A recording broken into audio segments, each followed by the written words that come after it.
Hola, Taboo Breakers. Bienvenidos a Taboo Talk Latina Edition. Yo soy Cynthia.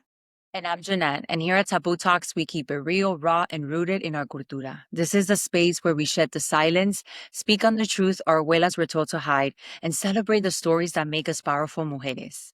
From breaking generational cycles to confronting cultural expectation, we talk about lo que nadie quiere decir, while honoring who we are, where we come from, and who we're becoming.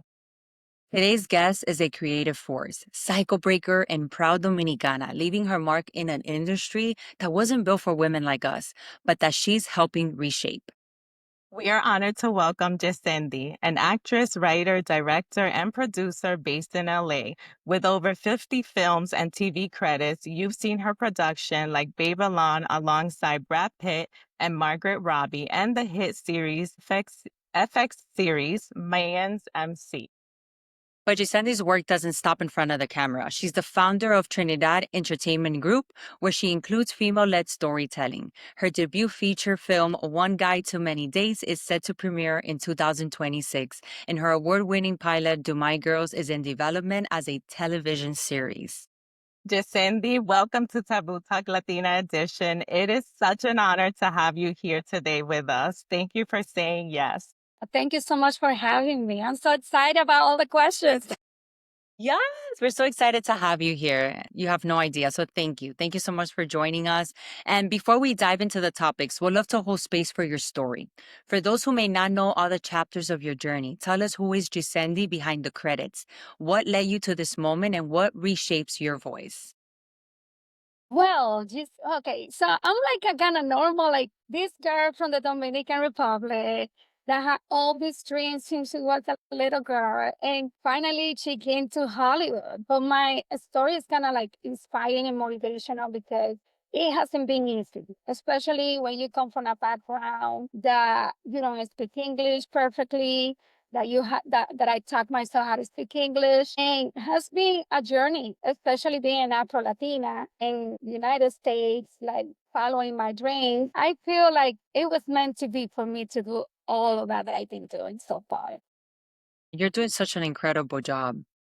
Like you're owning it. You are walking in your purpose and I can see it. I was looking at everything recently that you have accomplished. I come from the industry of the acting and I love it so much. And when I see what you're doing, I'm like, we are rooting for you because I think it's so powerful, especially as Latinas, to see more actresses taking on roles, but also filming and being producers. And I think it's such a hard work that we credit only men on. And you're doing one hell of a job. So I wanted to applaud you for that.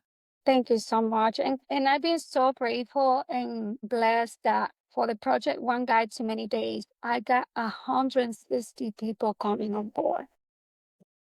Be part of this. Like for me, when Hollywood say, "Oh, inclusion diversity," I'm like, I'm gonna show Hollywood what is inclusion diversity. Because honestly, I don't see it right now. And for me, that's something that I want to show in every project that I have. And it's not only about the Afro Latinos, like I bring everyone. When I'm telling you in this movie, I have Dominicanos, the lead actress, she's Asian. I got someone from Australia, an American, Peru, Colombia, Puerto Rico. I got everyone in there. I And love it. it's something for me that I was like saying, like, I want to show Hollywood what it is. It's not only just like, for example, they think Latino is only Mexican. No, we are big. Like, Yes. we are Colombian, Dominicanos, Puerto Rico, Cuba, Argentina. Like, we are big. And I'm going to show them what is inclusion and diversity is. That's powerful. And you're right about that because the whole Mexican, I feel like they always think as Latina, tienes que tener el acento neutro, or they compare, like, you have to go to Mexico to learn acting, right? But then we forget about all the other Hispanics. Like, we're all Latinos and we can own it. So I, again, applaud you for that. And I have a question. Is that something you always grew up with? Like, growing up, you're like, I want to be an actress. How did that came to your vision? No, What did Yissendy want to Right? be grew up? Because I'm pretty sure it's something completely different. no. Well, I wanted to be in that kind of industry when it comes to entertainment. I wanted to be a singer. Wow, That's what I okay. wanted to be when I was a little girl. And I remember my mom took me to Bellas Artes y Culto. Uh, she heard me singing, like when I was doing, like, lavando los platos. And it's like, and she said, "Oh, pero tú puedes cantar." And so I'm like, "Yeah, that's what I want to do." So let me tell you, I was in Bellas Artes y Culto. I went to for ballet or violin. I used to play the violin. And I went for solfeo classes, and they told my mom she has a voice. She can sing.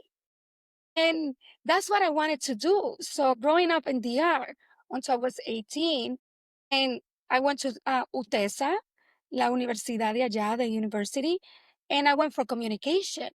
Because for me, growing up, it was like, I want to be a host. I want to be in TV. I want to do all of this. And then I had the opportunity to come to the United States, thanks to my dad. And when I came here, I was like living in Massachusetts, Lawrence. I got the opportunity to audition for a movie. And let me tell you, no headshots, no resume. When you tell you the actors we get in our head when you go to auditions, now that I'm an actress, when I went there and I see the sign, they asked me, "Do you have a headshot and a resume?" I'm like, "No. What is that?" I said, "I work here." It was like I used to work a bartender in a nightclub there, like over the weekend. And the owner told me, "Hey, they're gonna do an audition for a movie in Boston. When they do movies, like it's just like sometimes. It's not all the time." And let me tell you, I booked my first audition. The movie was for a supporting role, and I was playing alongside the main actor, playing his love interest. And the first thing the director said to me was, "We love your accent. If you can throw some Spanish in it, we will love it." And when I saw myself on set, I said, "This is what I want to do. I'm going to LA."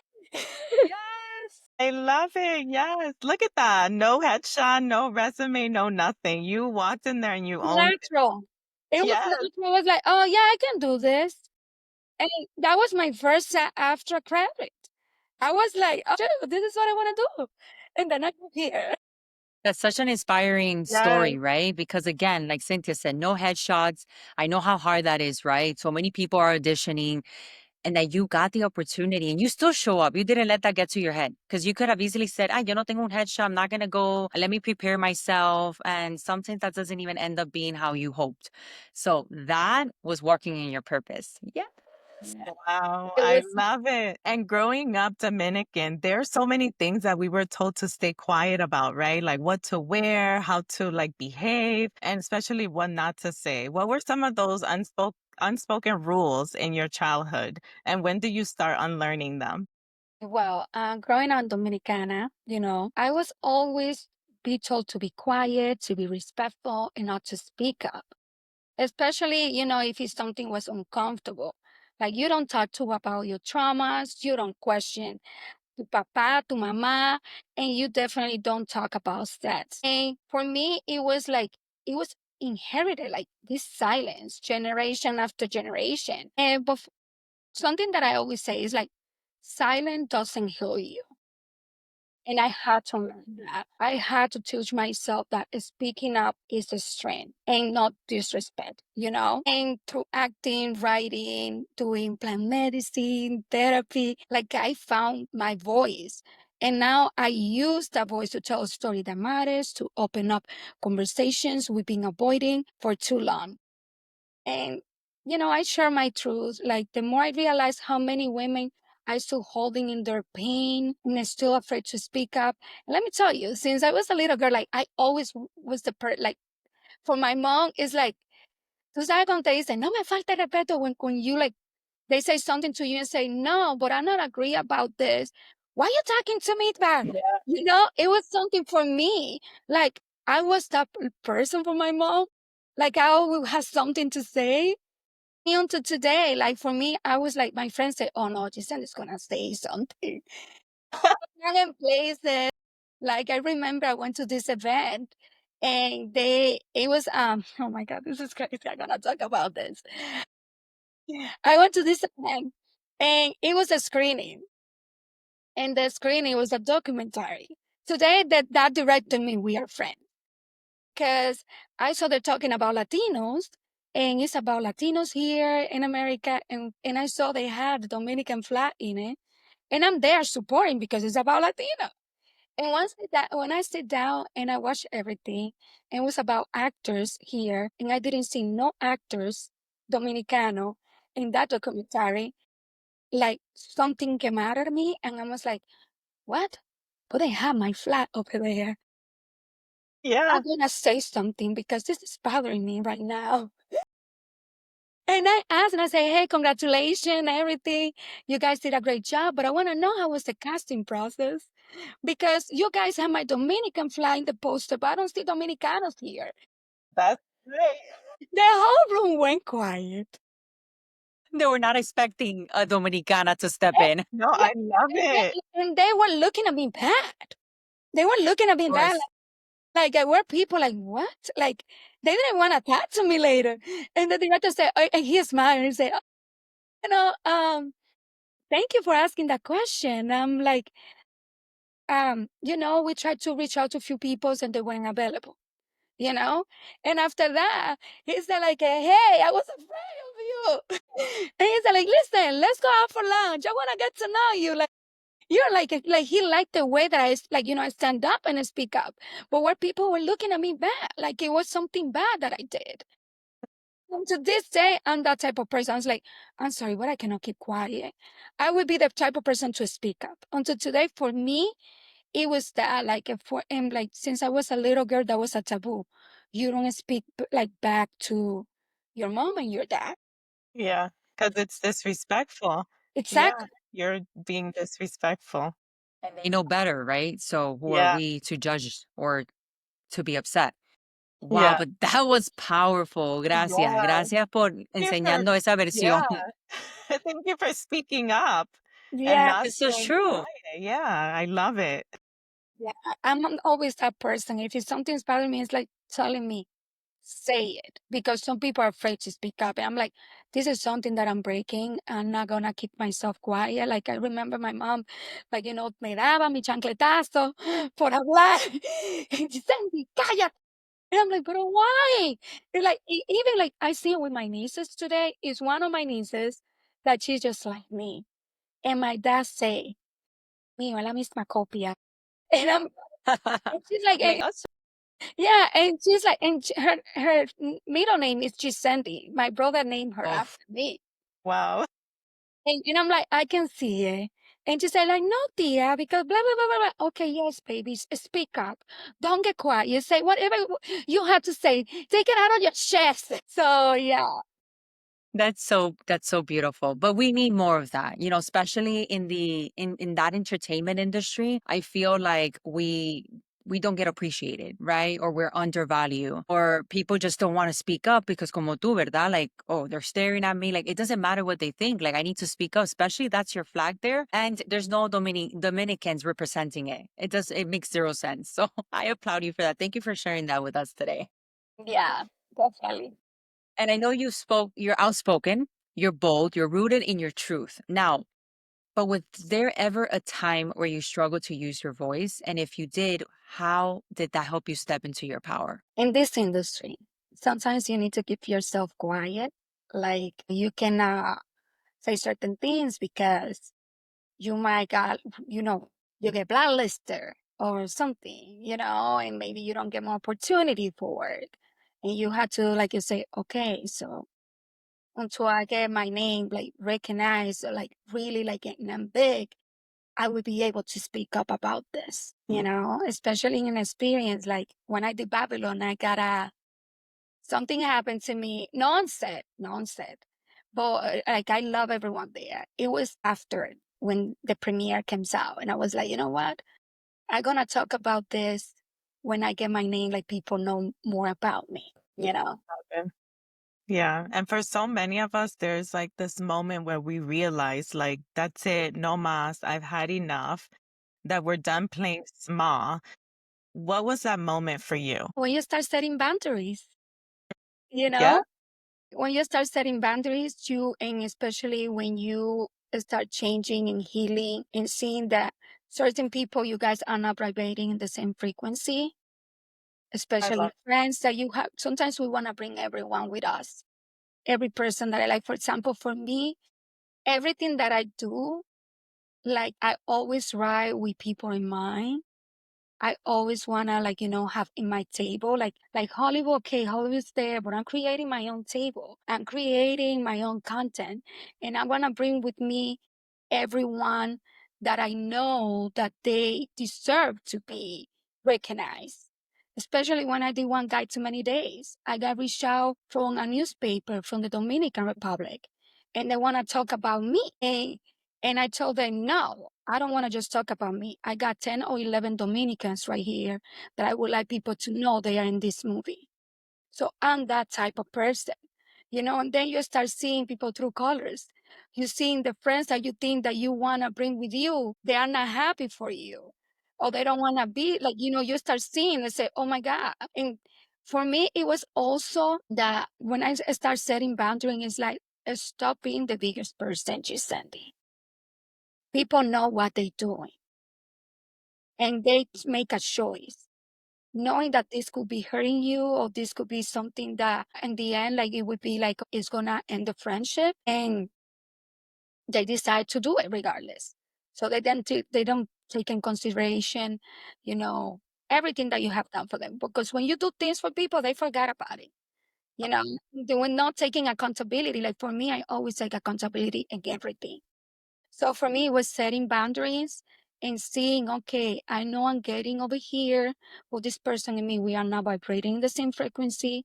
It's not, I'm not going to be friends with this person. If I see this person, I can be cordial, but I need to move on, and I need to bring people with me that really believe in me, that really are there for me, that really want to grow up with me. Because something about me, I would bring with me everyone that I know. Love that. I Yeah, want and I think my friends, I'm so sorry. I will bring my friends, everyone that I know. yeah, and I think it's something powerful because once we step into that power of creating boundaries, things start shifting in your life.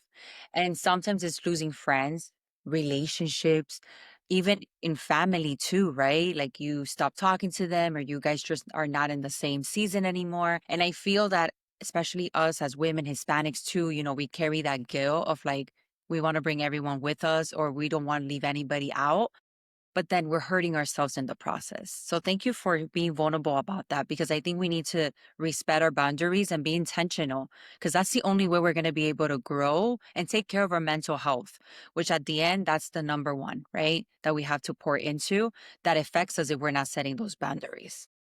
Yes. I agree. And now let's talk about representation, right? Not just on screen, but behind the camera. Why do you think it's so important that Latina women tell our own stories? Well, I didn't grow up seeing women as a director. And for me, my transition from, because I'm still an actress, it was because I say, I'm not going to wait for Hollywood, like keep waiting for opportunity. Like I said, I'm going to create my own opportunity. I'm going to create my own table and I'm going to bring my people. And it's so important for us to tell our story because we are the minorities. And Yeah. it's so much to tell, like it's so much like true story, it's so much that we have. It's not only playing the victim, there is a lot of things. Like for right now, I'm writing a script, um and I want to shoot this in the Dominican Republic, and it's called My Dominican Christmas. Yes. I'm like, I want to show what we really did, like what we do. Like right now, they don't do a lot of stuff because I went there like after 20 years in Christmas time. And I was like telling my brother, okay, I wanna go to the mañanita. And she said they don't do that anymore. Like, what are you talking about? Really? They don't do that? See, one of them like Gisendi, they don't do la mañanita anymore. I'm like, wow, when I grew up, that was so cool. I wanna do that again. Yes. Well, it's like a lot of like funny things. It's gonna be comedy, but it's gonna incorporate everything that as a Dominicano we do. And I love my country. Like I like it. If it's something even in my book, like I wrote a book, it's called Las Estrellas, La Claves para Alcanzar el Cielo. And I say, if I had to born again, I would say I want to born Dominican again Yes. Beautiful. because I love my country. Yeah, no, I love it. My mom took me one Christmas to Dominican Republic. We would go every summer, and I'm so grateful my mother did that. My both of my parents did that to me and my brother because we were immersed in the culture. And we will only go in the summer, like for summer break. And then one year she was like, "I'm not going to take you guys in the summer. I'm going to take you for Christmas so you guys can experience it." Oh my God, I loved it. I think I was 15, and I was just like, "Oh my God, I can't believe you guys do that." Like la mañanitas, like all these things, the food, the traditions. I love this. So I can't wait to watch that. Now, I have a question. If you ladies can tell me what La Mañanitas is for you guys, like what's about? La mañanita is, you know, it's around like 4, 5 in the morning. The neighbors, all of them come together and traen su tambora and they start singing like Christmas and they're going around through the neighborhood, waking up everyone. Goosebumps. And people come all together. It's a beautiful thing. It's so beautiful. It's like, oh my God, I can't wait. Like I It's was, unity, right? Bringing you guys yeah. to la cultura together. That is beautiful. Wow. I loved it, Wow. and I remember as a kid, because I experienced it as a teen, we all gathered, todos los primos, las primas, and the friends, and we did it, together as a group. Oh, I loved it. I remember, like, telling my mom, like, "I don't ever want a Christmas in the US." Like, I wanna go back because it's so different, like, the culture and just the way you gather together Hmm. with something that everyone should experience at least once in their lives. Yeah, it's beautiful. Yeah. Oh, I love it. Hmm. And I know you found your own production company. You've written and directed your own projects. What has that experience taught you about the power of creative control and cultural ownership? Well, the fun thing is I have learned so much doing it. Because, when you study, like, you start seeing things that you say, oh, I should have done this differently. Or, like, for me, having my production company, it was like a step to be able to say, okay, I can create, I can do this, I can bring brands, like, being very creative. And it's been open doors for me because people start seeing what I'm capable to do, especially here in Hollywood. And they say, oh, you have a production company. Like I did 2 commercials, no, 3 commercials. I had short pilots. I start doing my own stuff. And it's going to recognize globally now because with one guy too many days, it's going to be global. So I was like, okay, so this is how you start, like little by little. Yeah, like, I start doing it first with my projects and then I start showing like all the brands, like a tequila brands, Dinero, that was a digital wallet. I showed them what I've been directing, what I'm capable of doing. And they were like, oh, we love like your creativity. And I had come and write for them or do something for them. It's beautiful. And what inspired you for your upcoming film, One Guide to Many Dates, and the pilot, Do My Girls? Because I know they're both created and led by you. Okay, Dominican Girls is a true story, and that was something that I wanted to tell. And I'm gonna be able to do as a series or movie because I got the script for it.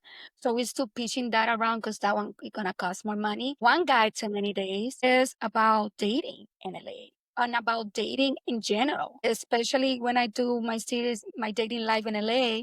And I was like, you know what? I haven't done much about my dating life in LA, but I'm gonna write a movie. And One Guy Too Many Days. So it's about this software engineer that she create an app, a community app for women. And during that community, it's about women empowerment also because all the girls come together as a friend when they find out they're dating the same guy. And even in the movie, I'm talking about an app and now I'm creating that app. So the app is gonna come out together with the movie. Wow, Nice. that's What a amazing. badass. I know, I love it. I was like, this app is so different to the other apps that are out there because they don't have what my app is gonna have. Especially I'm talking in the movie. Okay, we can put this, we can put that in the app when we're creating the app together. And I was like, you know what? Before someone see my movie and then come out with this an idea, I'm gonna create it myself. Oof. And I'm doing. And I'm like, I don't know what's gonna happen, but I need the support of all the girls to come on board. Can come on board too, but we are different teacher, so they will be able to see what the girls saying. well, they're not gonna be able to rate girls. So I love it. yeah. I'm so excited for I know, you. I'm so That's why I was excited. like, I need to dig deeper because it sounds very powerful. And from the things that we've discussed and we've seen, I'm like, what you're doing, it's wow. Pat Oh, yourself in the back. Increíble. thank you. You just send it. Yeah. And can you tell us a little bit about the actors in the movie, One Guy Too Many Dates, the Latina actors? Can you name a few? Yes. Latina actresses, Dominicana, Julissa Calderon, Alicia Pascual. We have also Orel de la Mota. We have also, who else? Latina, Jessica Marie Garcia, Vivian Del. We have Gloria. Yes. I don't remember her last name, Gloria. It's a bunch of people. So many. I know. I know, I'm like, I love this. What a powerhouse you have in this movie. Wow, amazing. Adalgisa Sherman, she's Dominican too. I have a lot of people. I'm like, girl, if you see, you go to IMDb, you're gonna say, oh my God, she has a lot of people. And most of them, all of them are working actors. All of them. All of them, you have seen them in movies, series regular in show, and they're all working actors. When I send the script, they say, I love this. I want to be part of this. I'm like, okay. So is the Right? film already done or are you guys still producing it at the moment? No, it's on post production. It's gonna be done at the end of this month. They doing the Yeah, the composer, we have a Grammy winner composer doing the music. So he is almost done with it. Beautiful. And I do have another question for you because I'm intrigued. How has it been walking through Hollywood, right? As an actress, Latina, Hispanic, representing where you come from, your roots, your accent, right? Because that's something that even myself, Cynthia, we always get approached by. Tell me a little bit about your journey in Hollywood. It hasn't been easy. It hasn't been easy. A lot of rejections, especially when you do like, and I don't take it personally, the rejection, because rejection is my motivation. That's why I stopped Mm, creating. I love stopped that. creating because of that. Because I'm like, I'm not gonna wait for a casting director or Hollywood to give me an opportunity. And it's been ups and down because 2 years ago I booked a series regular and then the strike happened and then they called my role and I thought I would change my life and the role was perfect for me. And when they reached out to my representation, they said, Yissendy's great. We love her. But the pilot went to changes because they keep changing stuff. And I'm like, and one of the changes was her role. And I was the only Afro Latina in that show. And I was like, damn it, with an accent. And I'm like, oh, and it was I went to a depression after that. Cause it was like after that movie Babylon and Mayans, and then I get this show and it was something like when I got it, I was like, oh my God, this role is perfect for me. When I booked it, I went directly to the studio. They didn't call me for call back. They told me, we saw you, we saw so many tapes and we saw you say, we did this is the girl. This is what we're looking for. Wow. It was because of my accents. Like it's been limitation because of it, but people don't understand. Like they say, why you don't try to get the American accent? And I say, well, if I would have come to the US when I was 12, it would be easier. But coming here older, there's no way that I would be able to get it. Because my first language is Spanish, and I've been taught myself how to speak English even properly. And it's been like this. So I would be like, you know what? This is just Sandy. I don't have to be like everyone else. I don't have to be with a perfect accent or American accent. This is who I'm gonna embrace. I have a beautiful accent. This is the role is gonna be limited. It's okay, but I'm gonna start creating my own projects. Give me this creative, like this gift that I can write, that I can direct, that I can do all of this, that I can tell story. So I'm gonna use that and I'm gonna do that for myself and for the other people that I want to bring on board with me. That was beautiful. Love it. And when you came to the US from Dominican Republic, what was the biggest cultural shock for you? The language, it was the language, like, because even in Boston, I was like, do I have to start from zero? I didn't have to start from zero in Boston because I went to college, and I was able to do that. but it was the language the most shocking.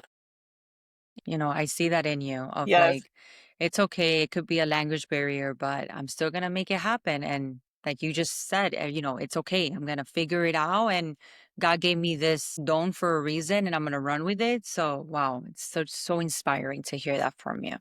Yeah, it hasn't been easy. It's someone that has to breaking the generational curses and all of that. I'm that Yes. person.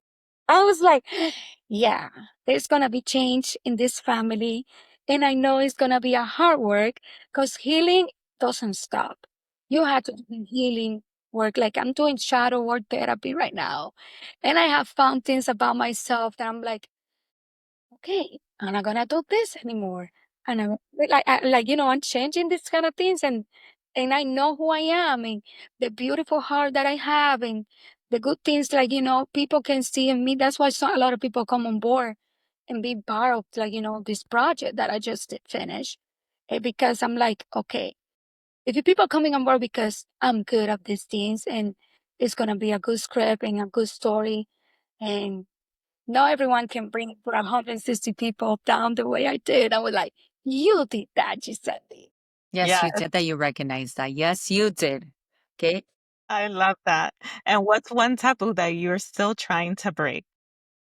Speaking of more, you know, speaking of more, I'm not going to keep it quiet just because make people uncomfortable. I have to feel good myself because if I don't do the right thing, then I'm going to be having this feeling that then I should have done that. Yeah, the what if. I agree. The what I if. love that.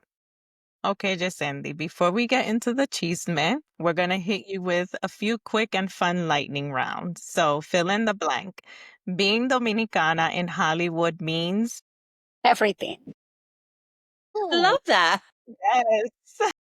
A mantra, quote, or phrase that keeps you grounded on tough days. God always got me. It's Yes. beautiful. Amen. If the Mhm. little girl in you can see you now, what do you think she'd say? Um, I'm proud of you. 100%. I got goosebumps. That's beautiful. Yeah. Ahora sí, we all know what time it is. La tía chismosa, the one always whispering, y eso de querer hacer actriz, y tú crees que eso es un trabajo serio. Is that the tía that could see you now in Hollywood actress, filmmaker, creator, and changemaker? ¿Qué tú crees que diría? She did it. Yeah. She Yeah. did it, yes. And you're owning it and you're walking in your purpose. Yes. Representando. Exactly. I love it. And of course, before we let you go, let our listeners know where they can find you, support your work, and watch everything you have coming up.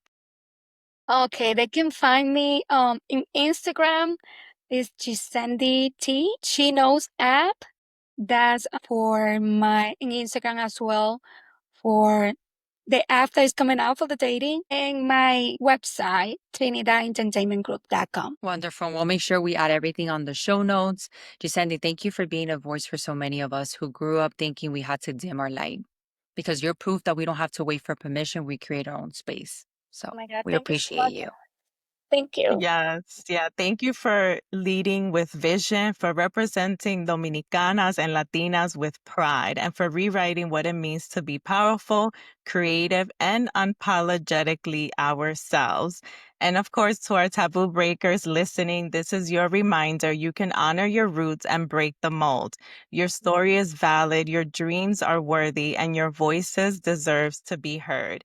Make sure to subscribe to our YouTube channel, follow us on Instagram, TikTok, and Facebook. Y como siempre, chicas, we'll see you next time on Taboo Talk Latina Edition, where we keep breaking cycles, breaking silence, and breaking taboos.